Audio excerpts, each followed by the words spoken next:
Hello. Good morning. How Good are morning. you? Good. How are you guys doing? We're excited, and we're even more excited to know, number one, you're going to be a part of the Knockout Zone at the Convocation Center on March 28th, and you're going to be with us at DQ. I'm super excited to be appearing at a Dairy Queen. Let me tell you, ice cream and me together, it's awesome. Is this like your first appearance ever at a DQ? At a DQ, yes. I've done appearances at Carvel before, but never a DQ, so I already know what I'm going to order. Oh, what is it? Tell me.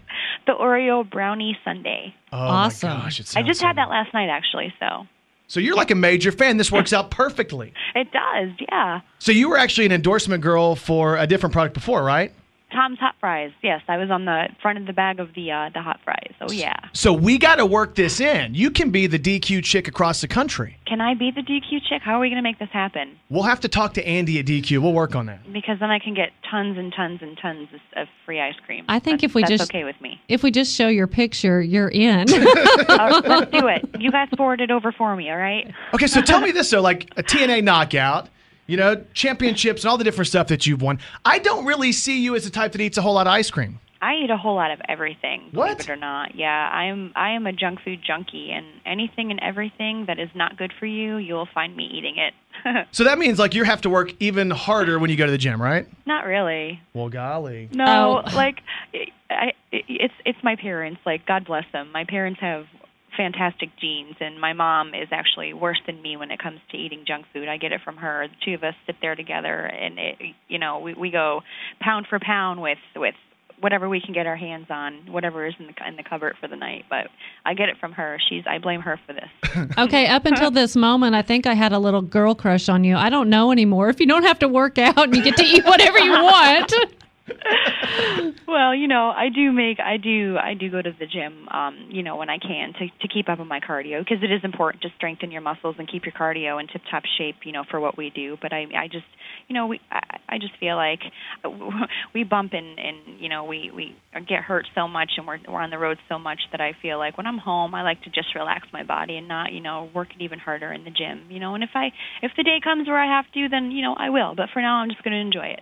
Let's talk about the difference, though, because we had Matt Morgan here last week, and we were talking about, the different aspects of TNA Impact Wrestling and how great it is on so many different levels. And he was talking in our press conference about how the knockouts are different than just girls who are hired to look pretty, because you guys are beautiful. You girls are beautiful, I should say. But you guys can really go in the ring.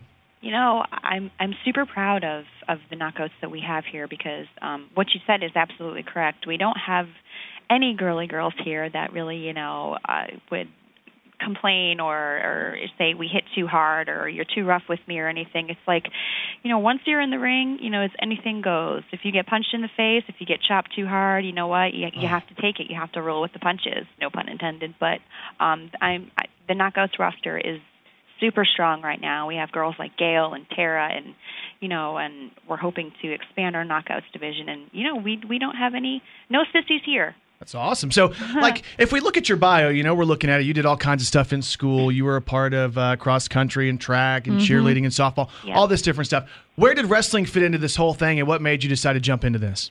Well, right around the time when I was getting into high school is when I really, really started to take notice of wrestling. I was aware of it in the past, but I wasn't as big a fan as I was once I got into high school.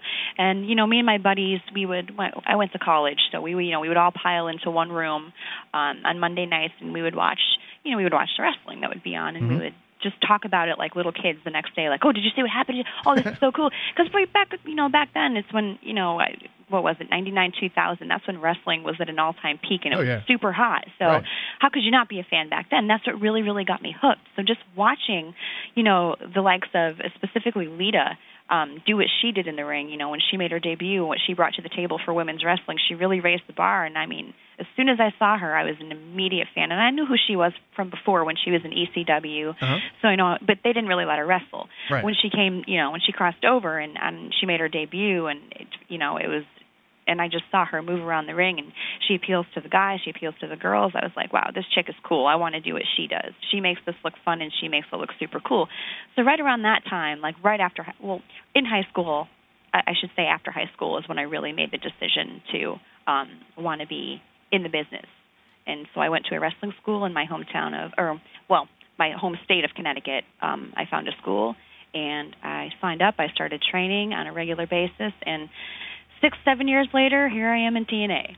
So tell me what happens, I mean, obviously if you're a cheerleader in softball, you were doing some, girly things, and you fall in love with wrestling, you go to wrestling school, and you tell your family this is what you're wanting to do. What was that reaction like?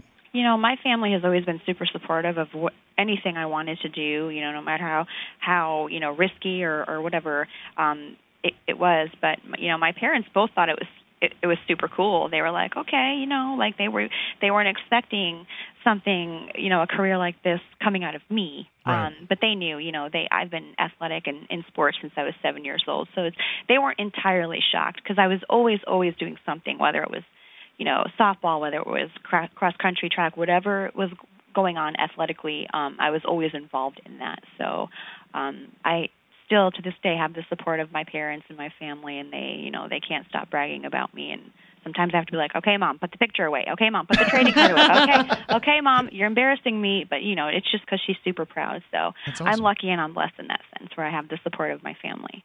So, again, Velvet Sky is going to be with us on March 27th at DQ Grill and Chill from 4 until 6, Velvet Sky and Christy Hemme. And then March 28th, the big day, Impact Wrestling live at the Convocation Center. Tickets are on sale at tickets.astate.edu, and we can't wait to see you here in Jonesboro. I can't wait to see you guys, too, and eat lots of ice cream with you. Here we Sounds go. good. Velvet Sky. Thanks, guys.